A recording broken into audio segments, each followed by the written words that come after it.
열왕기하의 말씀을 이렇게 보면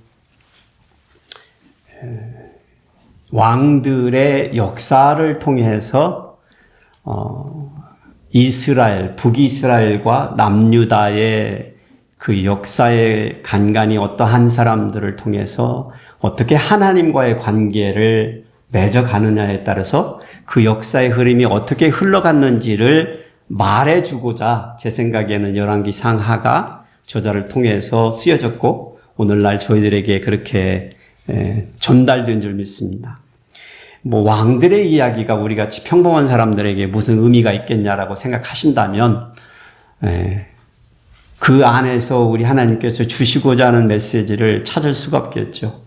뭐 우리 중에 왕 되실 분은 아무도 안 계신 것 같으니까 보니까 그렇지만 나라 공동체, 하나님의 백성, 하나님과의 관계가 얼마만큼 인간의 역사에 밀접하게 관여가 되어 있고 우리의 공동체에서 일어나는 사소한 일들까지도 그러한 하나님의 섭리와 맞불려서 이루어진다는 것을 잊지 아니해야 될 것 같습니다.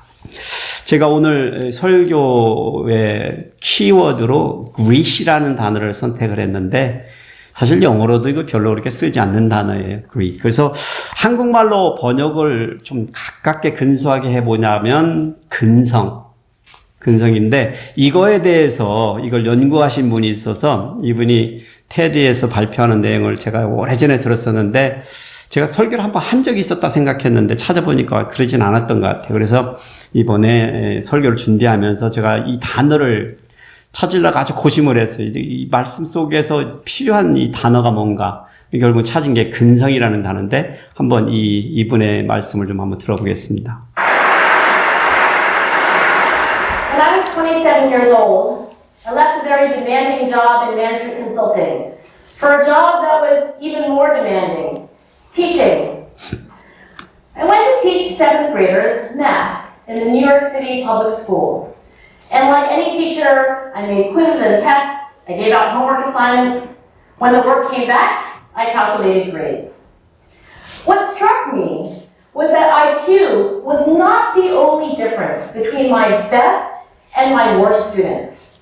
Some of my strongest performers did not have stratospheric IQ scores. Some of my smartest kids aren't doing so well. And that got me thinking. The kinds of things you need to learn in 7th grade math, sure, they're hard. Ratios, decimals, the area of a parallelogram. But these concepts are not impossible.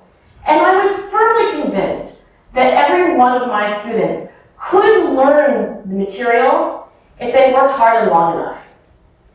After several more years of teaching, I came to the conclusion that what we need in education is a much better understanding of students and learning from a motivational perspective, from a psychological perspective. In education, the one thing we know how to measure best is IQ. But what if doing well in school and in life depends on much more than your ability to learn quickly and easily? So I left the classroom and I went to graduate school to become a psychologist. I started studying kids and adults in all kinds of super challenging settings. And in every study, my question was, who is successful here and why? My research team and I went to West Point Military Academy. We tried to predict which cadets would stay in military training and which would drop out. We went to the National Spelling Bee and tried to predict which children would advance farthest in competition. We studied rookie teachers working in really tough neighborhoods, asking which teachers are still going to be here in teaching by the end of the school year. And of those, who will be the most effective at improving learning outcomes for their students? We partnered with private companies asking which of these salespeople is going to keep their jobs and who's going to earn the most money. In all those very different contexts, one characteristic emerged as a significant predictor of success. And it wasn't social intelligence, it wasn't good looks, physical health, and it wasn't IQ. It was grit. Grit is passion and and perseverance for very long-term goals. Grit is having stamina. Grit is sticking with your future, day in, day out, not just for the week, not just for the month, but for years, and working really hard to make that future a reality. Grit is living life like it's a marathon, not a sprint. A few years ago, I started studying grit in the Chicago public schools. I asked thousands of high school juniors to take grit questionnaires, and then waited around more than a year to see who would graduate. Turns out that grittier kids were significantly more likely to graduate, even when I matched them on every characteristic I could measure. Things like family income, standardized achievement test scores, even how safe kids felt when they were at school. So it's not just at West Point or the National Spelling Bee that grit matters, it's also in school, especially for kids at risk for dropping out. To me, the most shocking thing about grit is how little we know, how little science knows about building it. Every day, parents and teachers ask me, how do I build grit in kids? What do I do to teach kids a solid work ethic? How do I keep them motivated for the long run? The honest answer is, I don't know. What I do know is that talent doesn't make you gritty. Our data show very clearly that there are many talented individuals who simply do not follow through on their commitments. In fact, in our data, grit is usually unrelated or even inversely related to measures of talent. So far, the best idea I've heard about building grit in kids is something called growth mindset. This is an idea developed at Stanford University by Carol Dweck, and it is the belief that the ability to learn is not fixed, that it can change with your effort. Dr. Dweck has shown that when kids read and learn about the brain and how it changes and grows in response to challenge, they're much more likely to persevere when they fail because they don't believe that failure is a permanent condition. So growth mindset is a great idea for building grit, but we need more. And that's where I'm going to end my remarks, because that's where we are. That's the work that stands before us. 집에 가서 제가 링크 보내드릴 테니까 나머지는 보시고요. 근성이라는 단어를 좀 제가 여러분들과 함께 오늘의 말씀과 결부시켜서 나누기 위해서 이 부분을 제가 보여드렸습니다.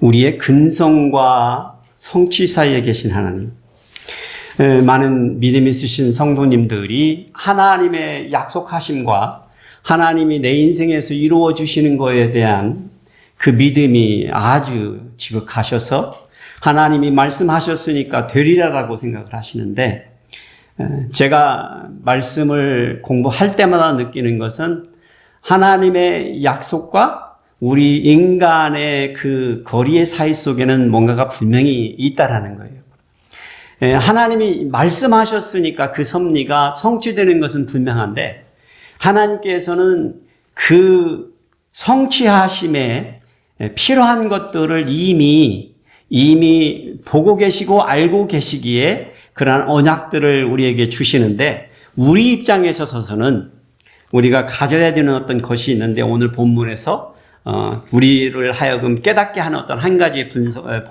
본문의 내용이 있는데, 그것이 근성이라는 그런 핵심 단어겠습니다. 그래서 오늘 말씀을 한번 같이 보시고 조금 포커스를 그쪽에 맞추어서 말씀을 나누기로 원하겠습니다.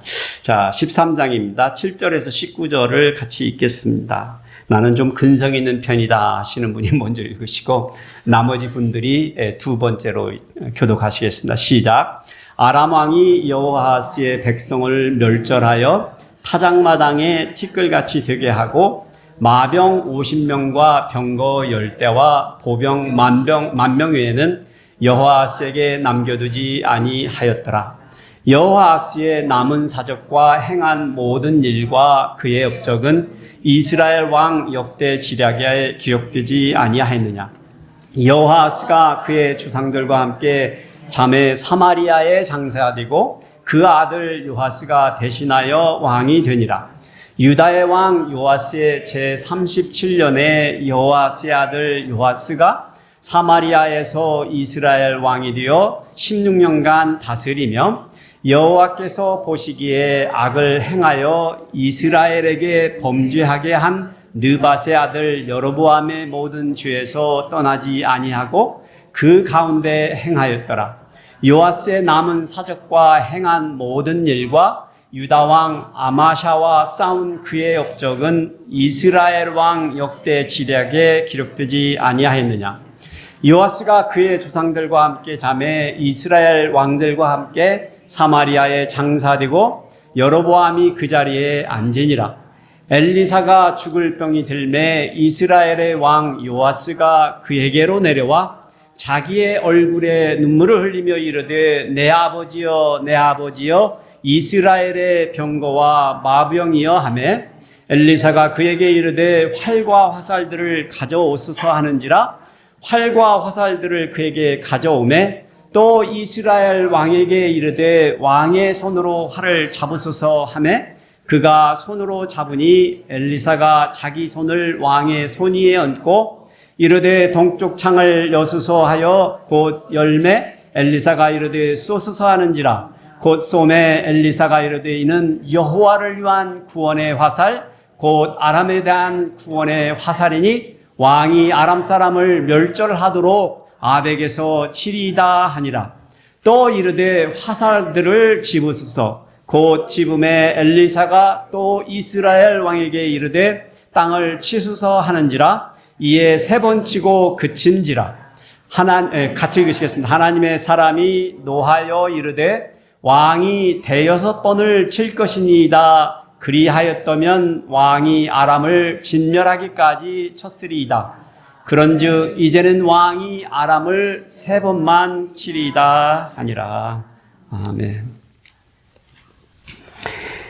남왕국에서 요시야가 남왕국입니다. 지금 이게 여러분이 본문을 읽으시면서 저거를 따라오신 분은 거의 없으실 거라는 생각이 드는데 너무나 복잡한 남쪽과 북쪽 막 섞어져 가지고 지금 역사 얘기가 나오고 있어서 남왕국에서 지난주에 저희들이 배웠던 요시야라는 이 아이가 간신히 고모 여호세밧의 용기 있는 행동으로 인하여 할머니 아달리아의 칼날을 피해서 살아남아 가지고 제사장 여호야다에 의해서 성전에서 이렇게 키웠잖아요. 양육을 받아서 7세에 할머니 아달리아를 쿠데타를 일으키고 유다의 왕이 되었다고 배웠습니다. 요아스.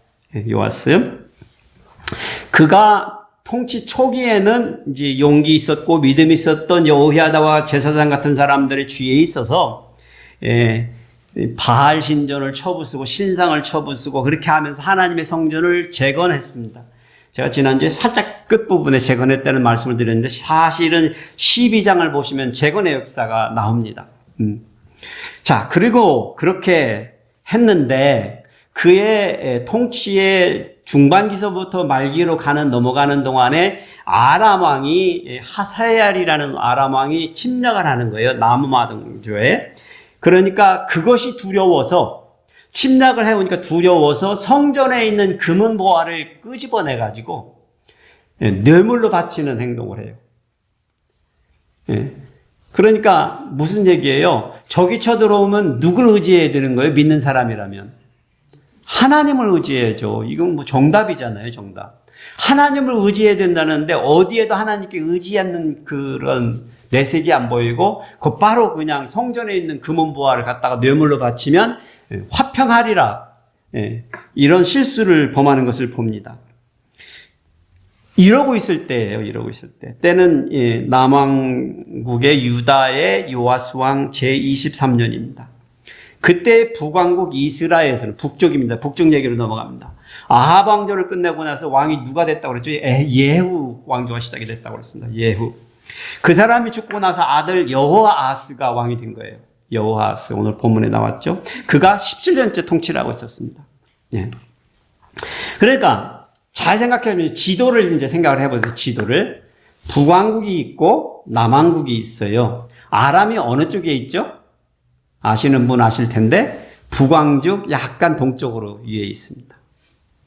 그러면 지금 역사에 남유다를 아람이 위협했다라는 소리는 무슨 얘기예요?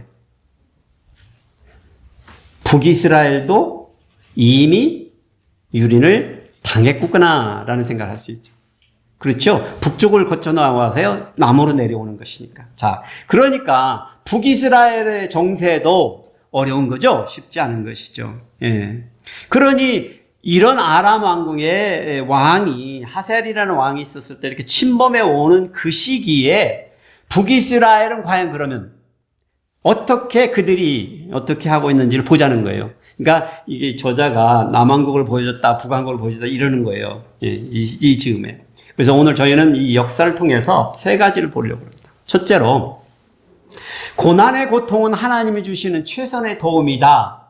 라는 확신이 저는 하나님의 백성이라면 있어야 된다고 생각해요. 여러분이 나는 믿음이 없는 사람이에요. 난 하나님을 잘 몰라요. 난 믿지 않아요. 그러면 제가 지금 말씀드리는 이러한 결론에 대해서 여러분이 동의 안 하셔도 돼요. 왜냐하면 여러분의 인생하고는 무관한 거야, 사실은.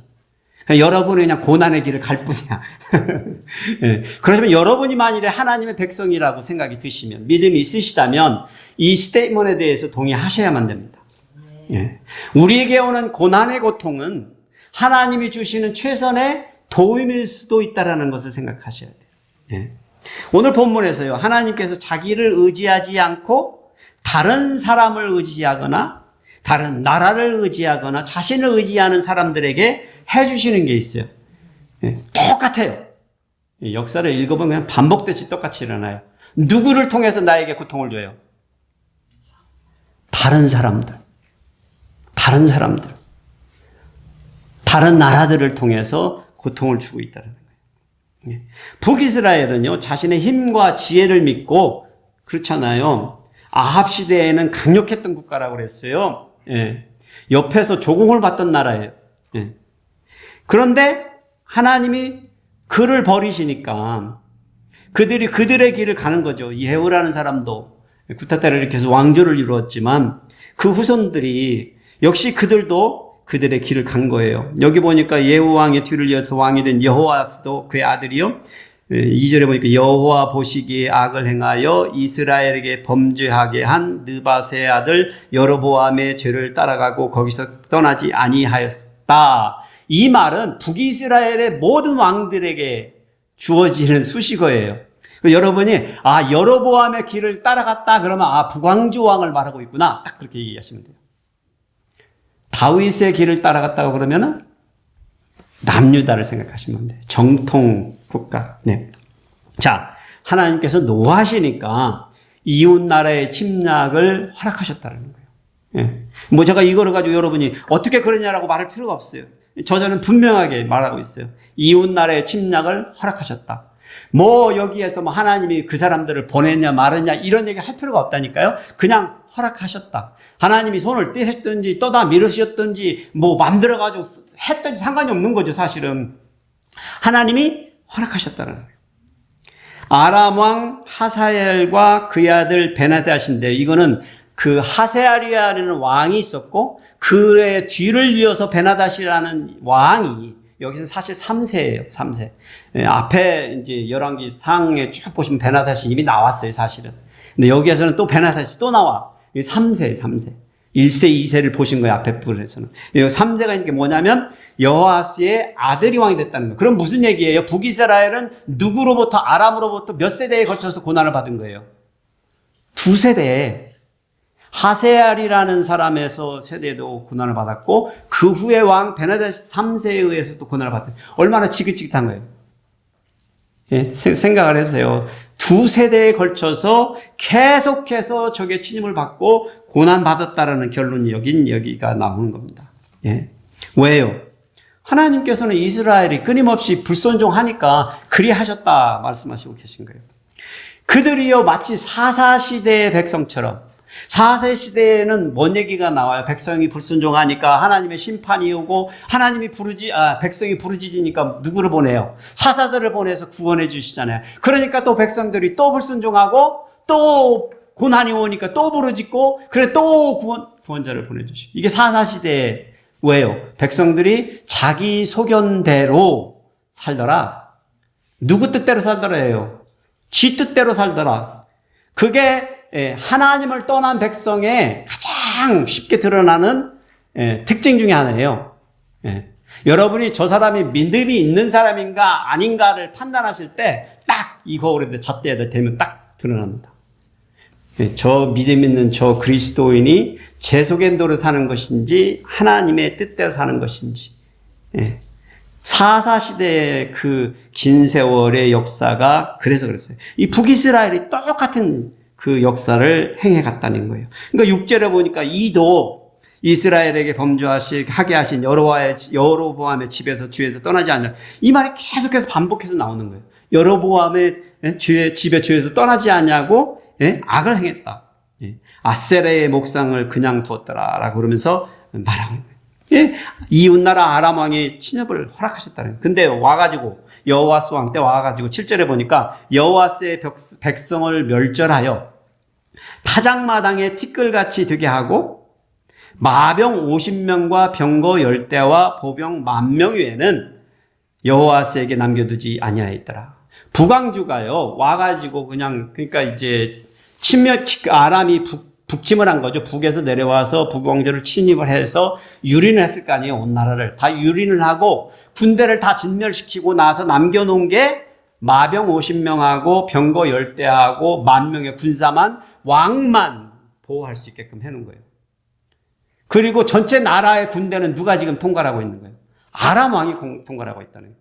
이 지경에 나라가 아닌 거죠. 그러니까 왕이 있는데 왕은 그냥 허수아비고, 이게 얼마나 비참한 상태가 돼 있는 거예요.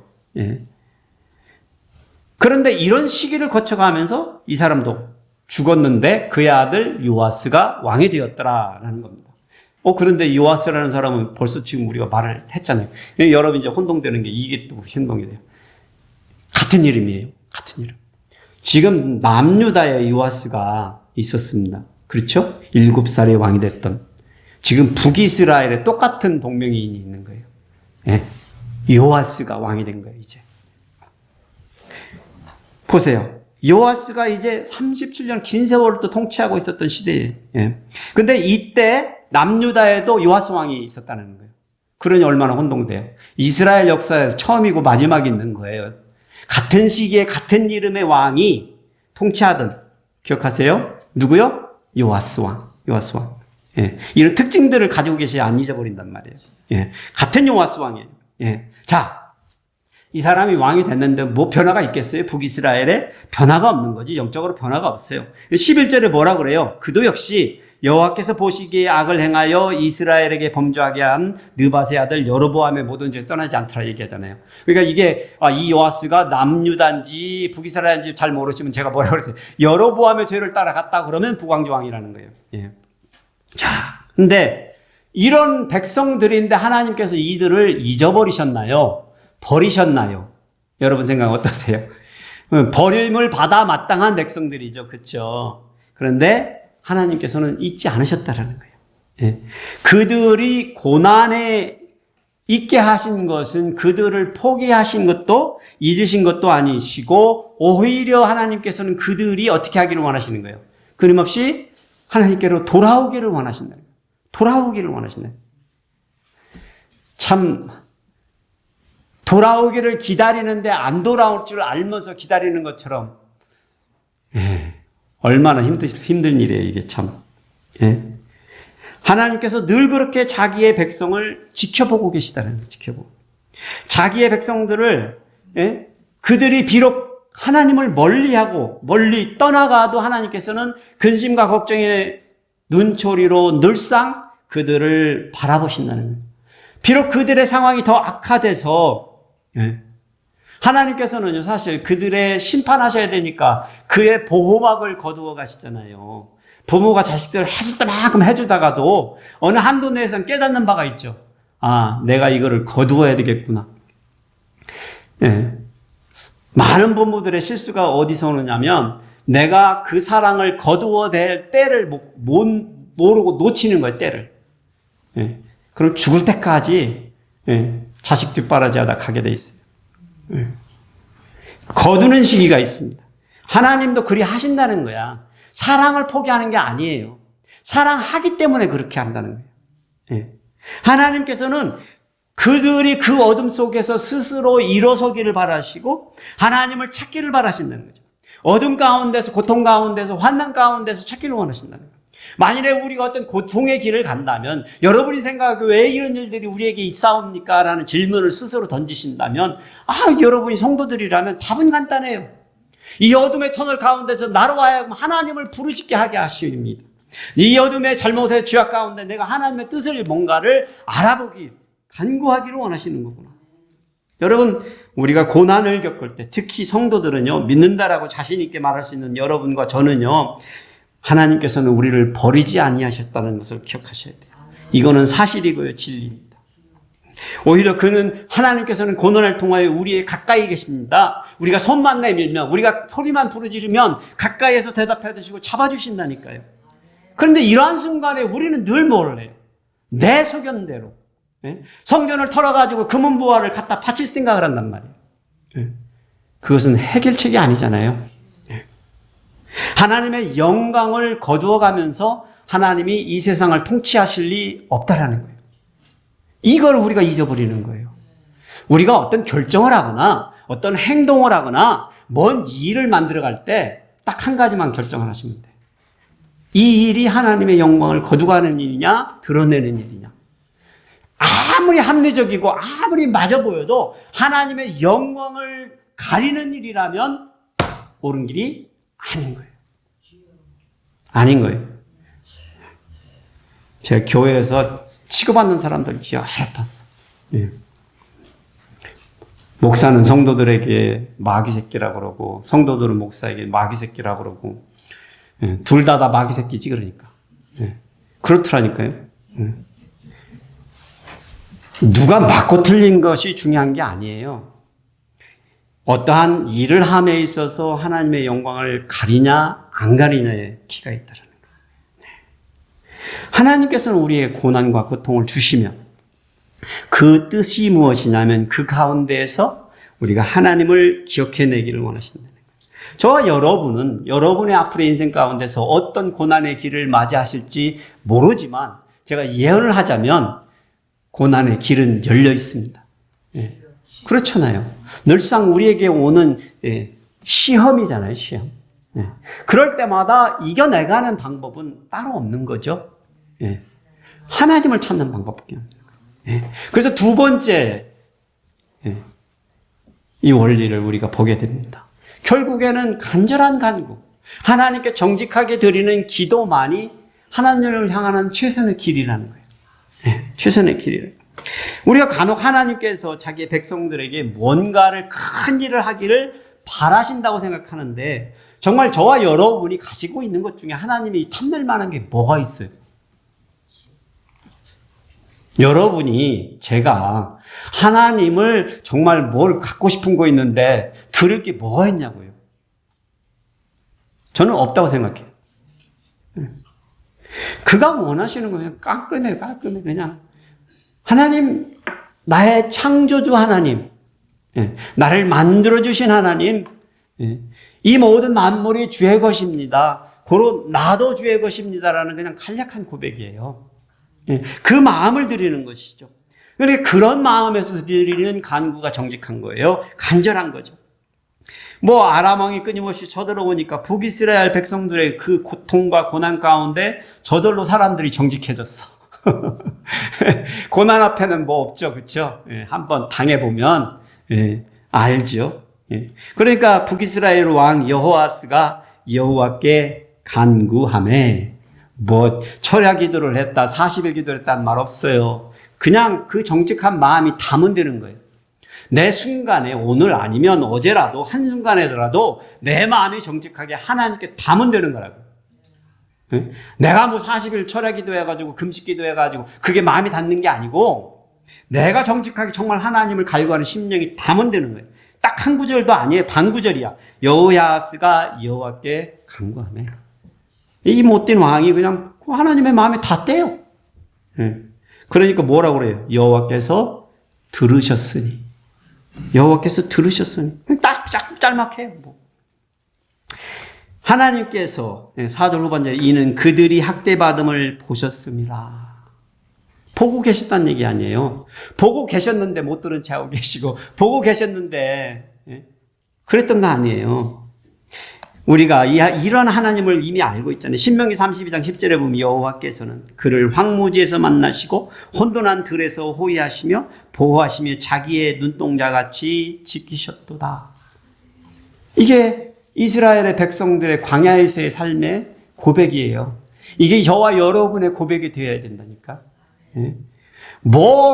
내가 뭐 했습니다. 우리가 어떻게 했습니다의 고백이 아니라 하나님께서 내 광야길에서 아픔과 고난과 그 어려움 가운데 환난 가운데에서 나를 만나시고 나를 호위하시고 나를 보호하시고 나를 눈동자처럼 지켜주셨다라고. 그럴 때마다 하나님께서는 구원자를 보내주셨다니까요. 사사기를 읽어보거나 북이스라엘 역사를 읽어보면 참 하나님도 참 속도 없으셔. 뻔히 당할 거 뻔히 알면서 또 구원자를 보내주셔요. 이게 반복이 되잖아요.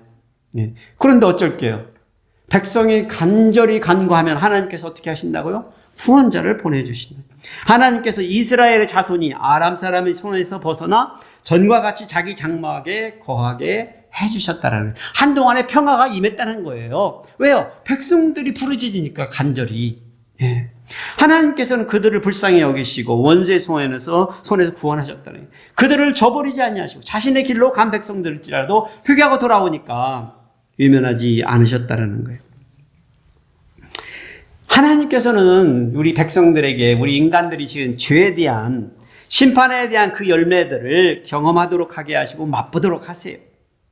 그렇다고 해서 하나님께서 우리에게 가지고 계신 그 사랑을 포기하신 게 아니라고, 잊어버린 게 아니시고 우리를 버려버리신 게 아니라는 것을 기억해야 된다는 거예요. 우리로 하여금 도리어 돌아오도록 하신다는 것이죠. 이것이 우리가 영적으로 성장하고 다시 하나님의 포근한 품으로 돌아올 수 있는 소중한 기회라는 것이죠. 그래서 저와 여러분은 어떠한 가운데에도, 상황 가운데에도 우리가 늘 겪는 것 같죠. 그렇죠. 늘 겪는 것 같죠. 근데 늘 겪게 되는 이유를 이미 이제 알게 되셨을 거예요. 왜 북이스라엘이나 남유다가 늘 그 모양 그 꼴로 그러한 삶을 경험해 나갔죠? 왜요? 죄 가운데 빠져서 여로보암의 길을 가고 다윗의 길을 걷지 아니하였기 때문이라 말씀하고 있습니다. 이게 우리 인생의 역사와 동일하다는 것이고 우리 신앙 공동체의 역사와 동일하다는 것입니다. 왜 이러한 일들이 벌어지는지를 이해를 못하시면 오늘 이 역사를 통하여 여러분이 깨달으셨으면 합니다. 그래서 우리는 이러한 가운데에도 포기가 아니라 도리어 소망과 용기를 가져야 된다니까요. 이게 하나님의 사랑의 증거잖아요. 믿는 사람들에게도 잘못했는데 아무 일도 없으면 그게 무슨 일이에요? 세상에서 잘못하면 법에 접촉돼가지고 법의 심판을 받는데, 하나님의 영적인 세계에서 하나님의 백성들이 잘못하는데 관두시면, 내버려 두시면, 하나님이 없는 것 같으면 되겠어요? 하나님이 하다 안 되니까 그 길로 인도하신다. 그래서 우리는 넘어진 곳에서, 실패한 곳에서, 외로운 곳에서, 아픈 곳에서, 고통의 순간에 어떻게 해야 된다고요? 하나님을 향하여 정직한 간구의 소리를 들어야 된다는 것입니다.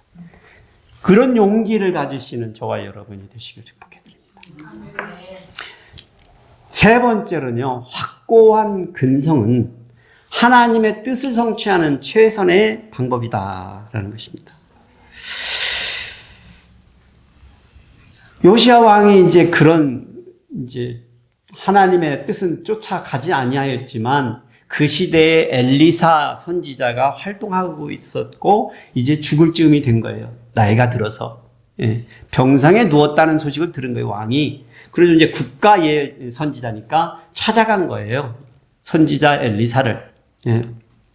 병중에 누워 있습니다. 그 영적인 능력을 바라고 기적을 행하고 이런 선지자가 누워서 이제 죽을 날만 기다리는 거 아니에요.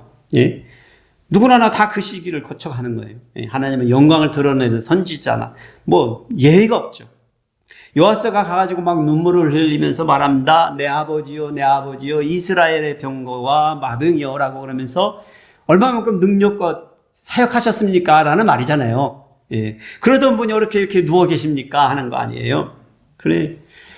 오늘 여기에서 엘리사가 죽기 전에 요아스 왕에게 북이스라엘의 백성들에게 사실은 이 말씀을 지금 읽고 있는 저와 여러분들에게 하나님의 말씀의 전위예술을 보여주고 계십니다. 전위예술이라고 표현을 하기. 우리가 백남준 씨 아시죠? 네. 그런 전위예술이에요. 뭐 시껏잖은 뭐 같은데 엄청난 메시지를 우리에게 던지고 있다는 겁니다. 말합니다. 활을 가져오소서. 그러니까 이제 시켜가지고 활을 가져왔을 거예요. 활하고 화살. 동쪽 문을 여서서 문을 열었더니 동쪽을 향하여 쏘소서. 그 엘리사가 왕의 손을 잡아요. 생각을 해보세요. 좀 누워있는 사람인데 힘이 없잖아요. 기력이 없잖아요. 근데 그 손을 잡아서 왕이 땡겨가지고 딱 보냅니다. 그러니까 말씀을 선포합니다. 이는 여호와를 위한 구원의 화살, 곧 아람에 대한 구원의 화살이니 왕이 아람 사람을 멸절하도록 아벡에서 치리이다. 무슨 예언의 말씀이에요? 북이스라엘이 아람을 쳐서 승리할 것입니다. 라는 하나님의 메시지를 준 거예요. 승리할 수 있습니다. 왕께서는 승리하실 수 있습니다. 네. 엄청난 좋은 예언을 받았잖아요. 네. 승리한다는데. 근데 그러고 나서 엘리사가 왕에게 다시 말합니다. 활들을 잡으소서. 활들을 잡으소서. 그러니까 이렇게 묶음으로 잡은 거죠. 그러고 나서 말을 하는 것도 땅을 치소서. 그러는 거예요. 땅을 치소서. 그래서 요아스 왕이 그거를 갖다가 탕 하고 3번이나 쳤어요. 그랬더니 갑자기 엘리사 선지자가 화난 목소리로 그러는 거예요. 왕이 왜 6번을 안 쳤습니까? 왕이 그리하였다면 왕이 아람을 진멸하기까지 했었을 텐데 이제 왕은 아람을 3번밖에는 승리하지 못할 것입니다. 여러분, 요아스 왕이 만일에 땅을 여러 번 치면 그만큼 승리하는 걸 알았으면 어떻게 했겠어요? 여러분 같으면 당연하죠. 계속 쳤겠지. 팡팡팡팡팡팡팡 하여튼 전멸할 때까지 막 쳤을 거 아니에요. 그런데 여러분, 그러한 도전이 저와 여러분에게 지금 주어졌다면 어떻게 하시겠어요? 땅을 치소서 그랬어요. 선지자가. 한 번 치라는 소리야? 2번 치라는 소리야? 이게 좀 버릇이 없는 거 아니야? 더 치면?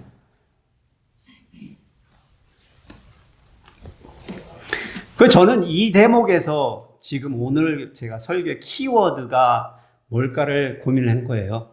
도대체 여기서 하나님께서 이스라엘의 백성들에게 아니면 요아스 왕에게 뭘 요구하시는, 뭘 가르쳐 주고자 하시는지를 제가 지금 막 묵상하고 있었던 거예요.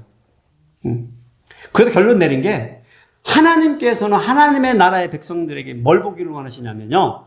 근성을 보기를 원하시는 거야. 자기의 뜻대로 살아내기를 원하는 근성을 보기를 원하시는 거예요.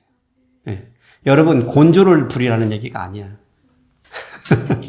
요아스 왕에게 당신 뜻대로 사세요라는 얘기를 하는 게 아니죠. 그렇죠? 하나님이 말씀하셔서 당신이 승리하실 것입니다. 아람을 무찌를 것입니다. 아니 지금 이 북이스라엘만 침략한 게 아니고 남유다까지 다 침범해가지고 지금 저러고 있는 땅에 그 나라를 이기겠냐고 생각을 해보세요. 불가능한 상황이란 말이죠. 왕의 머릿속으로는. 그런데 왕이 이길 일이다.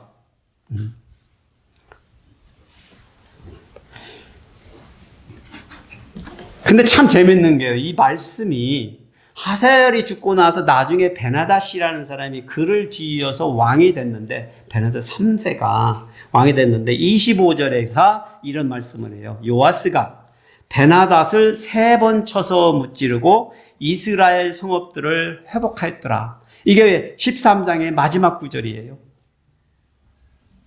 까마득하게 잊어버렸던 것 같은데 하나님의 말씀은 어떻게 됐어요?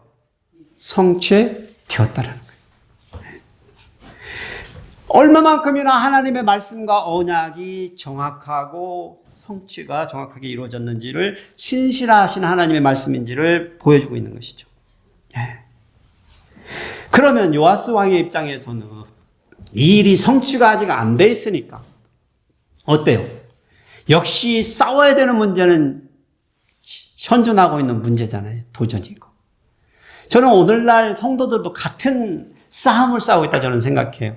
하나님이 승리하신다, 이기는 자 됐다라고 계시록에 누누이 말씀해 주시는데 우리는 그냥 나가서 싸우는 것을 두려워하고 그냥 방한퉁수라는 옛날 시골말이 있나요? 시골말인가요? 표준어인가요? 방한퉁수.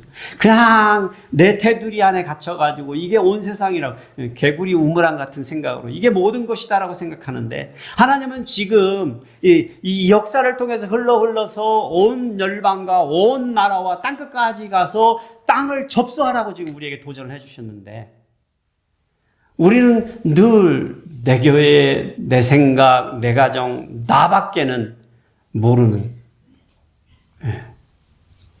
안타까움이 있어요.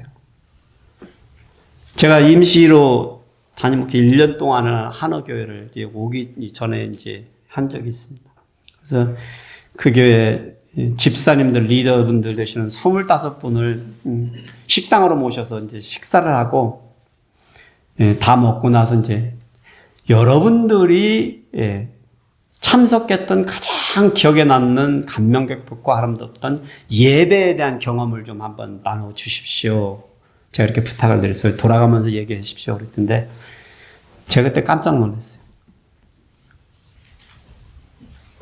그 많은 사람 중에 다른 교회를 다녀본 사람이 아무도 없는 거예요.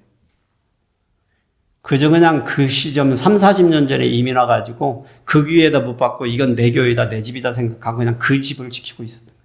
그러니 그 교회를 통해서 역사의 흐름 속에서 은혜를 경험하기를 그 안에서만 하는 거 아니에요.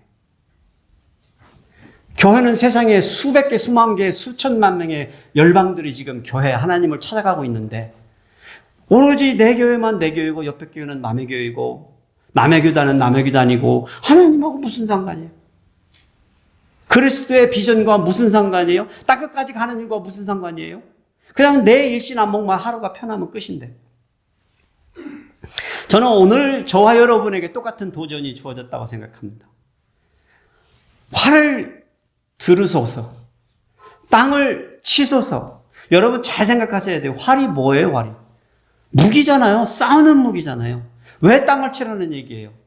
땅이 정복한다는 거 아니에요? 승리한다는 거 아니에요? 하나님께서 우리에게 뭘 요구하시는가요? 칠 만큼 치소서 왕이요. 그런데 자기 뜻대로 하라는 얘기가 아니잖아요, 지금. 그렇잖아요. 먼저 보여줬잖아요. 하나님이 승리케 하시마라는 비전을 주셨을 때 그걸 들고 나가서 치라는 거 아니에요. 그런데 우리는 전쟁이 안 일어났으면 좋겠다는 거예요. 전쟁이 안 일어났으면 안 싸웠으면 좋겠다는 거예요. 아니요. 그런데 세상은 전쟁터인데요. 영적의 전쟁터인데요. 그래서 제가 여러분과 이렇게 말씀을 나누고 여러분이 운전하고 나가시면 여러분은 지금 어디를 나가고 있는, 세상을 향하여 나가고 있는 거 아니에요. 그러니까 여러분이 운전하고 나가면 어디를 가고 있는 거예요? 선교터로 가고 있잖아요. 선교지로 가고 있는 거잖아요. 전도터로 가는 거 아니에요. 예? 마귀 사탄이 득실득실하는 곳으로 가는 거 아니에요. 예? 그냥 눈 뜨고 코백하는 세상에 코백하려고 준비하고 있는 마귀 사탄들이 즐비한 곳이 아닌가요?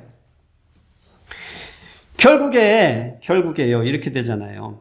역사의 끝은 이렇게 돼요. 아람은요, 그 북방 동북에 있었던 아시리아라는 제국이 떠오르면서 주전 732년에 아람이 멸망을 하고 10년 바로 뒤에 주전 722년에 북이스라엘도 아수리아에서 멸망을 해버려요.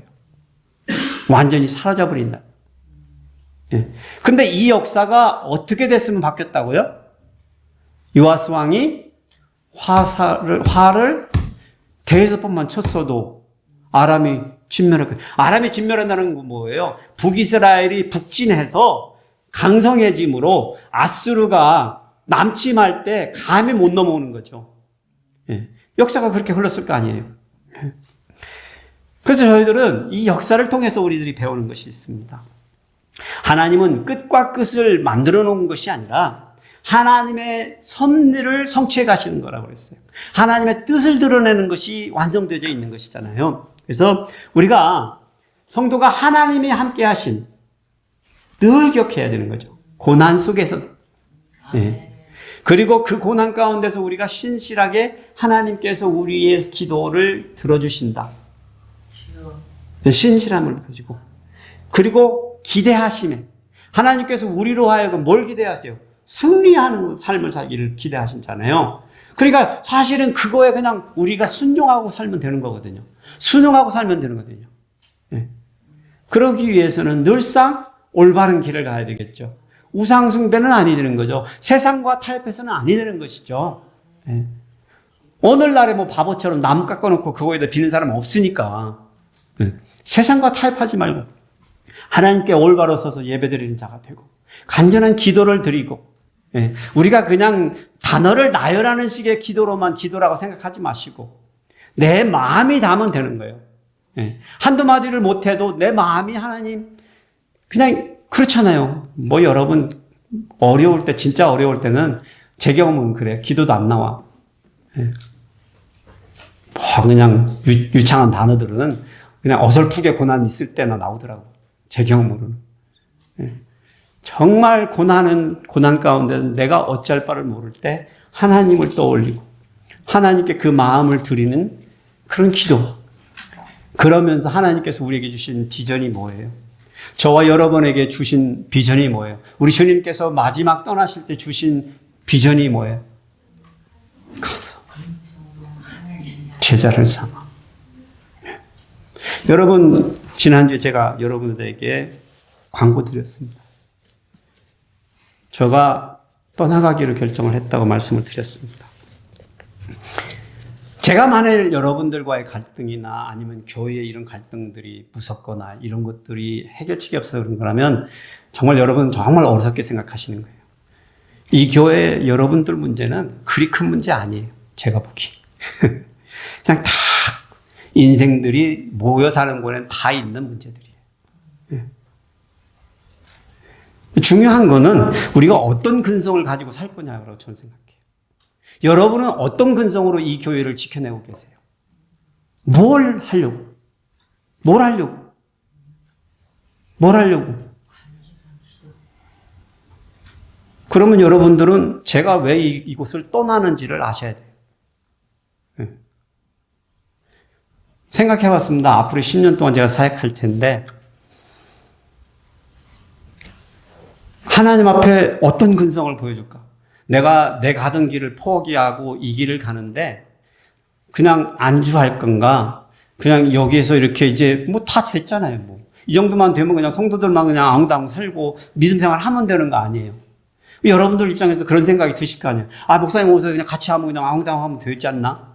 그런데 그게 이 공동체의 목적은 아니라는 데 있는 거예요. 문제는. 여러분 정말 친한 사람들 만나고 싶으면 교회 오지 마세요. 동호회로 가, 동호회. 낚시 동호회, 축구 동호회, 바이시클 동호회. 그거 너무 좋아. 너무 좋아. 가보세요. 그냥 바리바리 싸가지고 나눠 먹고, 응? 여러분 집안에 뭔 일 있으면 찾아와주고, 동호회 와서 꽃도 화환도 막 다 해주고, 다 해. 그런 것들이 필요하시다면. 그런데 이 공동체는 좀 특별한 공동체. 우리가 그걸 잊지 않았으면 좋겠어요. 이 공동체는 우리가 모여 교제하지만 그 교제하기 위함의 목적이 따로 있다는 거예요.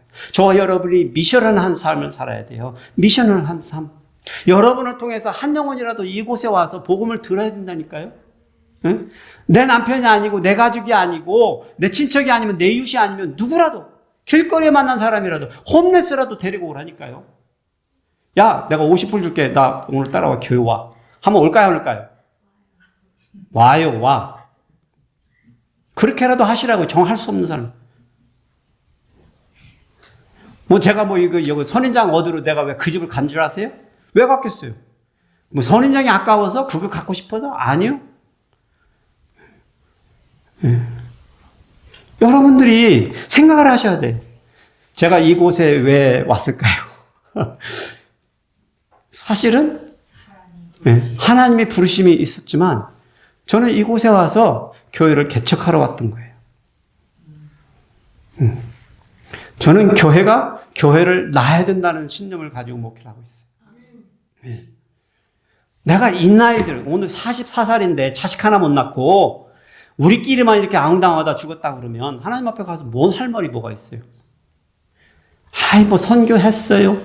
아이, 저도 했어요. 단기 선교 할 만큼 했어요.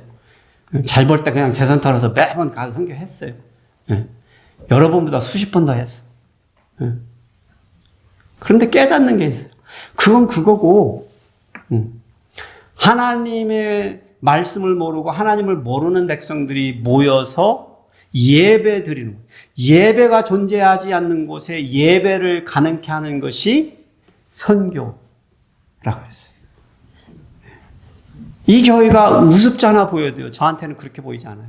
제가 말씀드렸잖아요. 작은 교회 하나가 세워져서 그곳에서 말씀이 매주 선포되어지기 위해서는요, 너무나 많은 사람의 피해 땀과 기도가 있어야 됐다는 거예요. 이 교회도 마찬가지예요. 여러분들도 헌신하셨지만 여기에 앉아있지 않은 많은 사람들이 헌신하셔서 오늘 이 교회가 가능해졌다는 거예요. 이걸 소중한 걸 아셔야 된다니까요. 왜 그걸 모르세요? 그 소중한 걸. 너무 소중한데.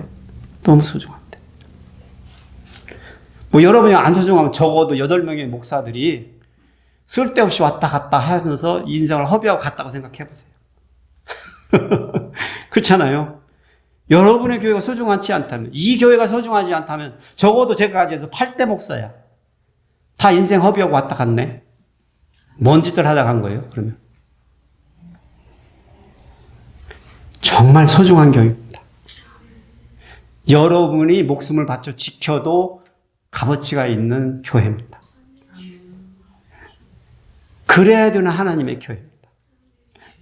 네. 하나님께서는 한 나라를 다스리기도 하시지만 한 공동체, 한 가정도, 한 개인도 똑같은 말씀의 언약으로 다스리신다라는 게 제 지론입니다. 그래서 우리는 역사 속에서 배워야만 합니다. 네. 하나님께서 우리를 다듬으시고 우리를 훈련시키시고 그 하나님의 은혜를 깨닫게 하시기 위해서 오늘의 이 역사를 만들어 주셨다라고 저는 생각합니다. 네. 우연히 여기에 와 있지 않습니다. 네. 그래서 저와 여러분이 우리의 심장에서 울리는 절규가 울려 퍼져야 됩니다. 그런 영혼이 하나님의 보좌의 상달이 되어야 됩니다. 그런 마음이 생겨야 내가 어떻게 이 신앙의 공동체를 지키고 내 믿음을 지키고 하나님께 나아가는지를 다짐할 수 있는 거 아니에요. 헌신할 수 있는 거 아니에요. 언제까지 다른 사람의 신앙에다 의존하고 언제까지 목사의 신앙에다 의존하고. 바울 사도는요, 한 곳에 가서 있다가 어떻게 했어요? 끊임없이 옮겨갔다고. 제가 누누이 말씀드렸어요. 사역자들은 그러한 부름의 소명에 가는 사람들이라고. 어디 한 곳에 안주할 사역자는 세상에 아무도 없다고. 그럼 결국은 우리의 신앙의 공태는 누가 지켜야 되는 거예요? 내 교회라고 생각하는 여러분들이 지켜야 되는 거 아니에요? 네. 그래서 여러분들에게 포기하지 마시라고, 인내하시라고, 그런데 하나님의 뜻에 근성을 품으시라고요. 여러분의 곤조를 버리시고 그깟 곤조 버리시고 쓸데없어요. 네. 지금까지 살아온 인생을 돌아보세요. 그 곤조로 잘 된 거 있냐고요? 없어요. 네. 하나님의 말씀과 그 뜻에 그 말씀이 진리라고 믿는 저희라면 거기에 근성을 품어도 당연하게 그럴 만한 가치가 있는 것이잖아요. 그러셔서 저와 여러분이 이제 남은 생 50년이면 50년, 40년이면 40년, 30년이면 30년, 20년이면 20년, 10년이면 10년, 5년이면 5년, 1년이면 1년. 그 인생을 하나님의 언약의 성취를 이루어 드리시는 저와 여러분이 되시기를 축복해 드립니다.